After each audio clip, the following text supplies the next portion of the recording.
What's up everyone, Steven here from techmaker.tv. In this episode I want to take a look at metaprogramming in Ruby, and specifically I want to take a look at dynamic methods. Before we get going, be sure to hit the like button if you want to see more content like this, and also don't forget to subscribe to the channel. We're putting out new stuff every day and I don't want you to miss anything.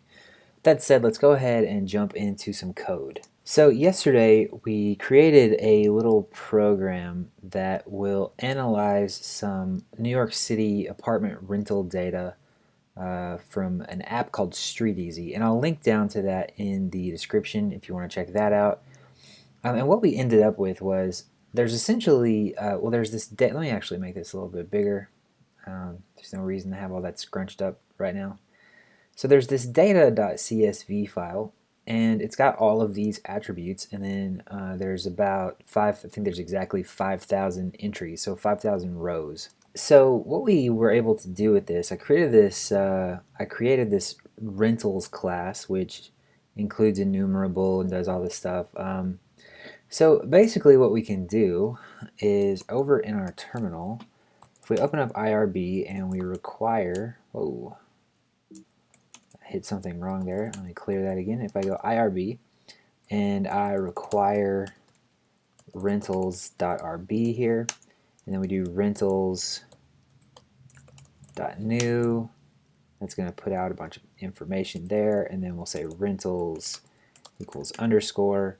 Now what we can do is say rentals.where neighborhood. If I can spell neighborhood, let me just copy this because it's right there. How about that? Neighborhood is Tribeca, and that's going to filter for us, and then we can grab the average rent off of there, and it's going to tell us that there's some astronomical amount of rent required to live in Tribeca. So if we go back over to the code, let's look at what's going on here just a little bit. So as you can see at the top, we're bringing in the CSV data right here, and then there's this initialize method inside of our rentals class, which takes an optional argument of rentals, and if there are no rentals, it maps through all of the rows and creates a new rental object for each one. It's using a splat operator to basically turn the array of fields or the array of data into an arguments list. And you can see that we have this giant arguments list over here. So I don't really like having all of these arguments like this, and it's also kind of a missed opportunity in my opinion, because the logic for parsing and loading a CSV into objects is going to be basically the same all the time regardless of the CSV. So what I want to do is use some metaprogramming to make this happen without needing to declare all of these arguments explicitly. So it's fine if that's not perfectly clear. To be honest, metaprogramming is not an extremely easy thing to explain verbally, so let's go through some examples and hopefully it's all going to come together. So let me clear this up and start a new IRB session. So in Ruby, you can write a method like this. You can write a method like def hello, and then puts hello, and then you can just type hello, and now it's going to puts out hello and then return nil. So that's pretty straightforward. If you know anything about Ruby, you know that. What you can also do is something like this. You can say define method hello to, let's say hello to get something a little bit different. And then we can give it a block and say puts hello to. And so that actually returns back a method hello to, and we can call hello to now. So this may not be perfectly obvious yet why this is interesting. So what we can actually do is something like this. We can get a let's get an array of strings. So we'll just get A, B, and C. And inside of each one of these things, let's do this. So we can go .each do letter, and then inside of here we can say define method, and then we can say letter.toSym, so it turns it into a symbol like this, and then we'll say do, And then here, let's just put hello from, and then we'll do an interpolation and do letter. And then let's end both of those. And now we have A, hello from A, B, hello from B, and C, hello from C. So those are dynamically defined methods that we just wrote. So what I want to do is refactor all of this so this rental file really doesn't know the names of all of these attributes explicitly. I just wanted to figure it out from what it's given. And once we're finished with the refactoring, we'll be able to grab some other data files. So I'll go online and find some other thing, and then we'll play with a different data set, and you'll see why it's useful to do this.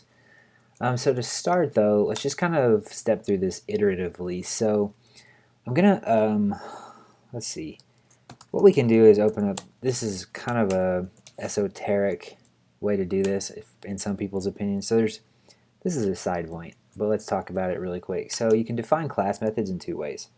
So you can define a method like self.method name. This is a class method. You can also do this class arrow arrow or back arrow, less than, however you want to call it, self. And then if we wrote a method in here, method name, these two things are identical. Whenever I'm going to write a group of class methods and put it at the top of a file, sometimes I'll write it like this. This, I believe, is called opening up the eigenclass of this rental thing for something related to linear algebra, potentially. I don't know. Something about spaces and whatever. It's been a long time since I've studied linear algebra, so maybe that's not what it is. In any case, we're in the eigenclass here. I think that's what this is called. If you know better, you can check me on that and leave a comment. Always happy to get resources, but in any case, I'll look it up later because I've said it and now I want to know what it is. So what we're going to do in here, we're going to write a method called, for now, let's call it define getters. And we're going to take in a list of attributes. And so what we want to do here, instead of having to write all of these things out, what I'm going to do is write a method in here that says attributes.each do attribute. And what we're going to do is say define method attribute.toSim do, and then what we need to do is return. And in some cases like this, I actually like to explicitly return because it makes the code a little bit more clear. It's not necessary, but I like to do it here just for make it extremely obvious. So what we need to do is say instance variable get, and then what we can do is say at and then attribute. So in the case of like rental ID, this is going to literally translate to return at rental ID. So Ruby has a method instance variable get and another one instance variable set, and basically what they, as far as I understand, they exist for exactly this use case where we have a varying bit of text, but we want to be able to look up an instance variable based on that text. So this is going to translate into that. Okay, so now what do we need to do? Over in our rentals class over here, the first thing I'm going to want to do is basically say I need to pull the attributes off of this somehow, right? So I need to say attributes equals, and let's see, so how can I do this? I need to get data 0. Now we are depending right now on the fact that all of the headers on the CSV are formatted properly as Ruby methods, which is probably on purpose in the dataset. But you know, in any case, what we need to do, so we'll need to handle that later, formatting text that's coming in that's not proper for method naming. So we're grabbing the attributes, and then what we can do is just say rental dot set, what is it, define getters, and then we'll pass in attributes, but we need to give it a splat operator so it translates the array into an arguments list. Okay, and then what we're going to do is just take away this attribute reader. So if this works, when I go back and reload it in IRB, we should still have getters. And just one point, so since we're defining this on the rental class itself on the first time this executes, which if you didn't watch the last video, I would encourage you to do it just to kind of understand what's going on here. But in a nutshell, this is called for the first time without any arguments, and then when you call where down here, it looks up some results and then it creates a new rentals or whatever. So what's cool is the first time that this is run, it's going to define those methods on the class itself, so those methods will still exist down here. So that's all of that in theory. Let's go try this. So let me quit and clear again. IRB, we're going to require rentals.rb, and let's do rentals.new, and I got wrong number of arguments, given 20, expected 1, and that is coming from rental line number 4. Let's go check that out. So clearly I did something screwy. Define getters, attributes. You know what? I actually don't need that splat operator. I might need... No, I think that's really it. I think I may have overcomplicated that a little bit. Let's try that again. Require rentals, rentals new. So everything's still fine there. Rentals equals underscore, and then let's do rentals.first. And let's just do borough. And so you can see here that our getters are still working. So rentals.first.size square feet. Cool, so everything works exactly as it should. Okay, cool. So let's see if we can do something similar with the initialize definition. So let's write a new method, define initialize. And we're also going to take attributes again. And the reason for that is the attributes are actually going to become the arguments list for initialize. So inside of here, what we're going to do is define, not like that, define method initialize, and we're going to say, okay, how do we do this? Do, and then this one does actually need a splat operator. And then inside of here, so we're defining the method initialize, and the splat args here is saying, so we're going to have to back up just a tiny bit here. So if we, here we go. So up here on line 6, we define a method, but it doesn't take any arguments. If we wanted this to take an argument, we would say like arg1, and this would be an argument, right? But this doesn't need arguments. Down here, our initialize method needs to be able to handle an arbitrary number of arguments. So let's go ahead and put splat args back.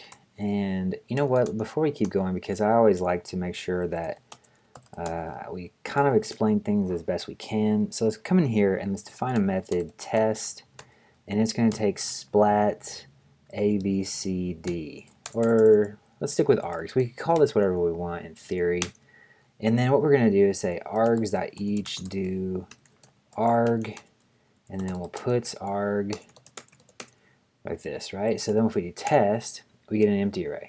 If we do test and we do A, we get it putting out A, and then it's returning back an array. So we can keep going. And so basically, we put in numbers or whatever.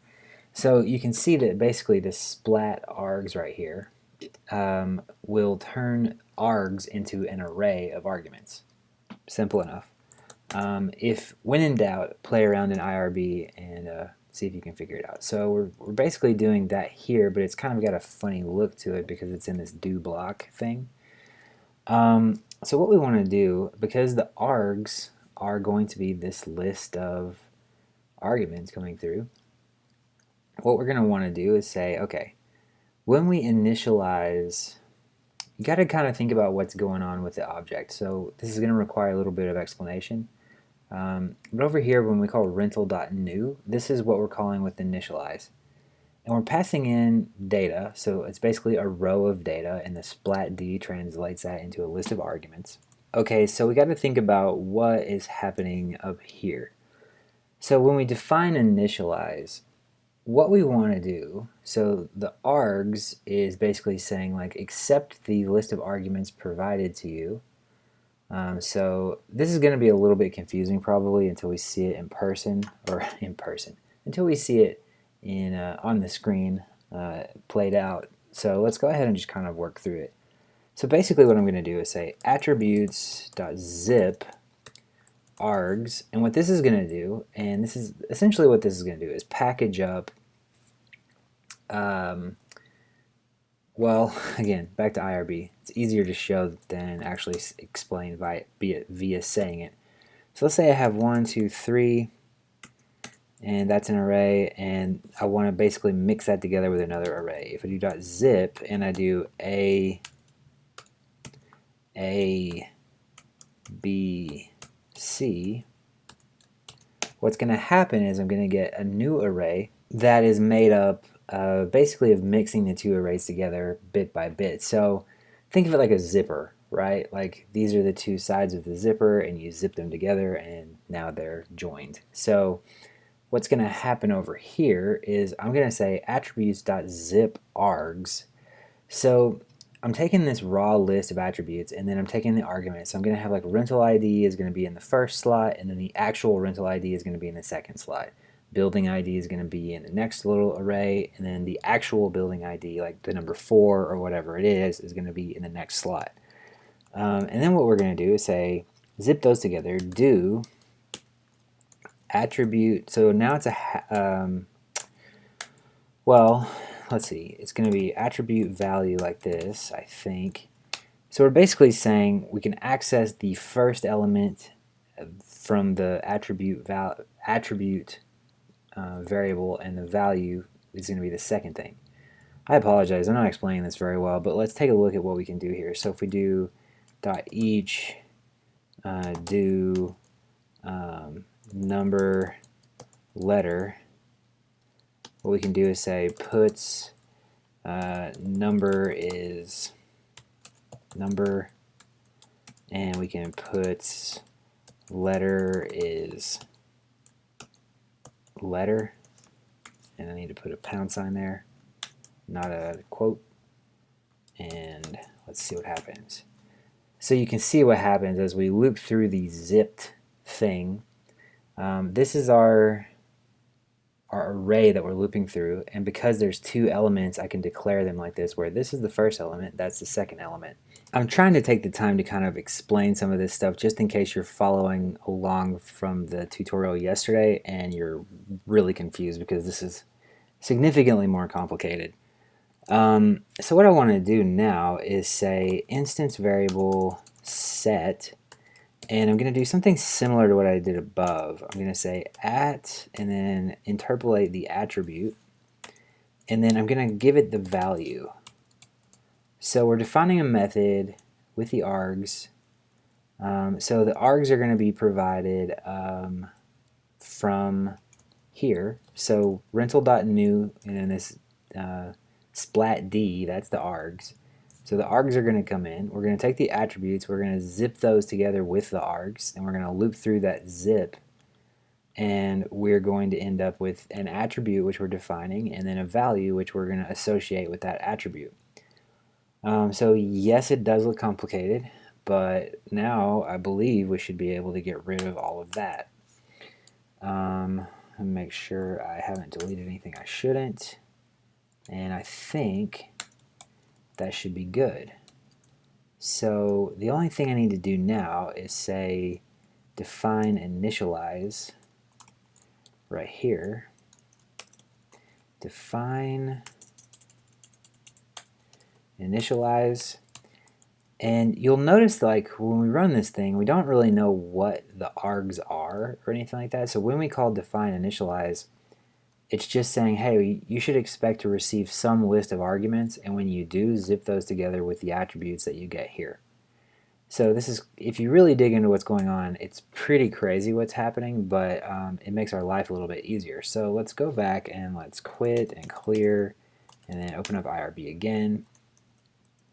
And I'm going to just require, instead of cycling through, rentals.rb, and then we'll do rentals.new, and you can see that we have all of our instance variables set.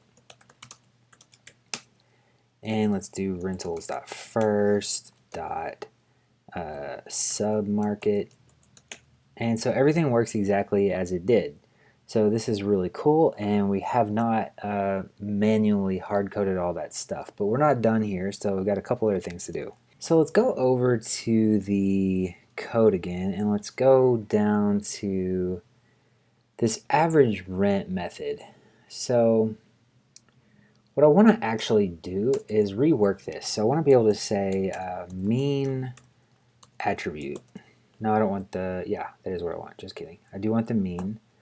And let's go ahead and copy in a few things and get it to kind of work how I want it to. So instead of just always relying on the rent, what we want to do is be able to look at an attribute. So rentals.rental.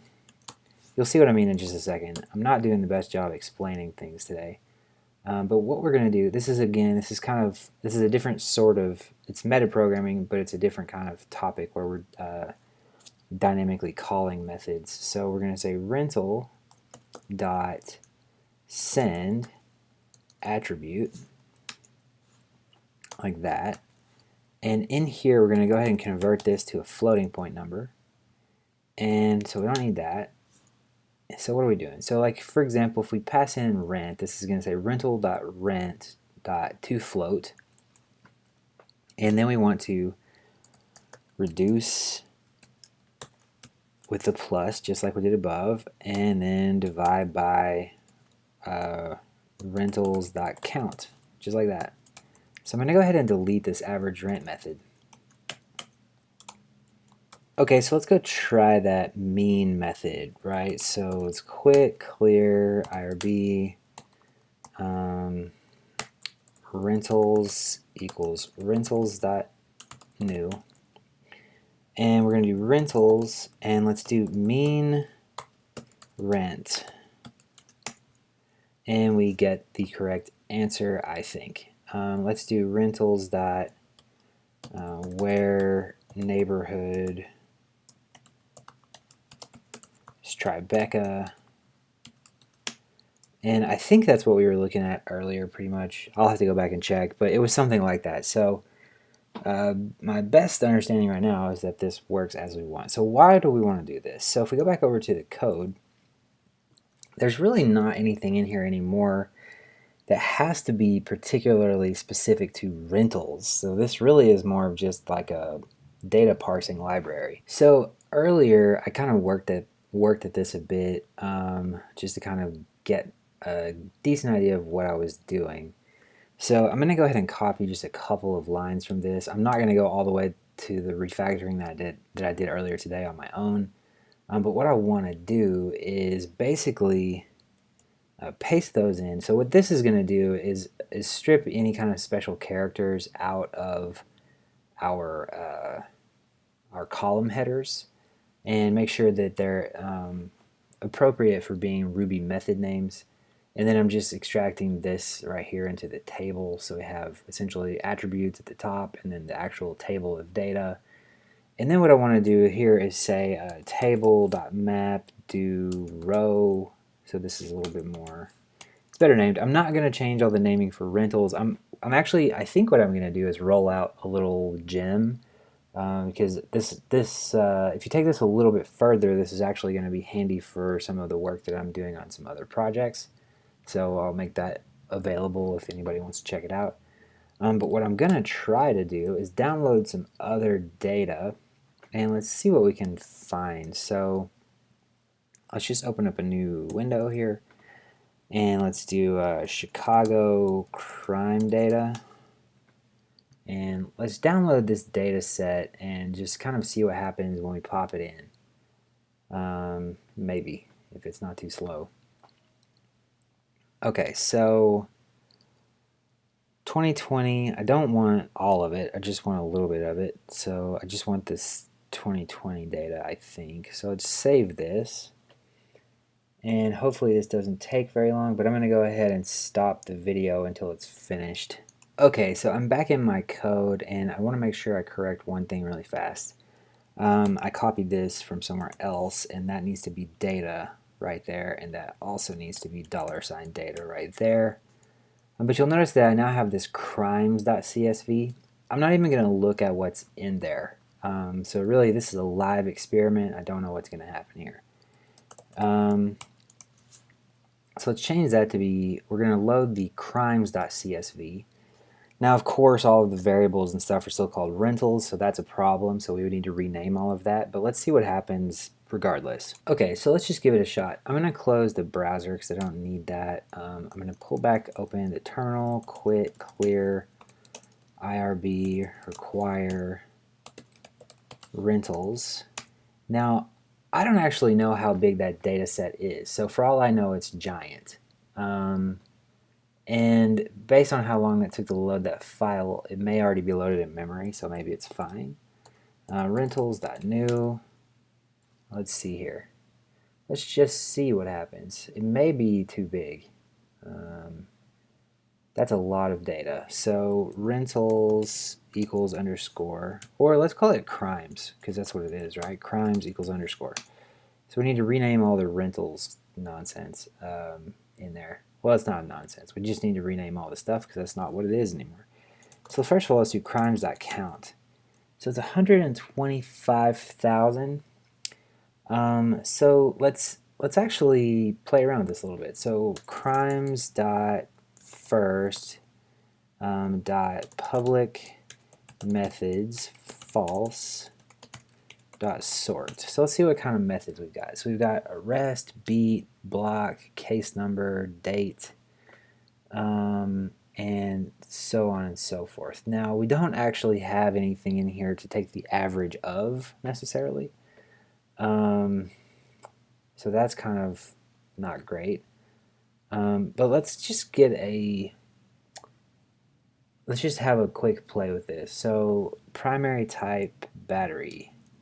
So what we can do is crimes dot aware primary type battery dot count, and you can see that this is pretty quick actually to just do some math on this stuff. So let's see, we might as well just play around with this a little bit more since we've gone to all the trouble. Crimes dot map and primary type dot unique. Let's do dot sort. That's what I meant to say. So arson. There's quite a lot of stuff actually. Weapons violation, robbery. What do we want to look at? Deceptive practice. Homicide. Let's see how many homicides there have been. So this is going to be dark.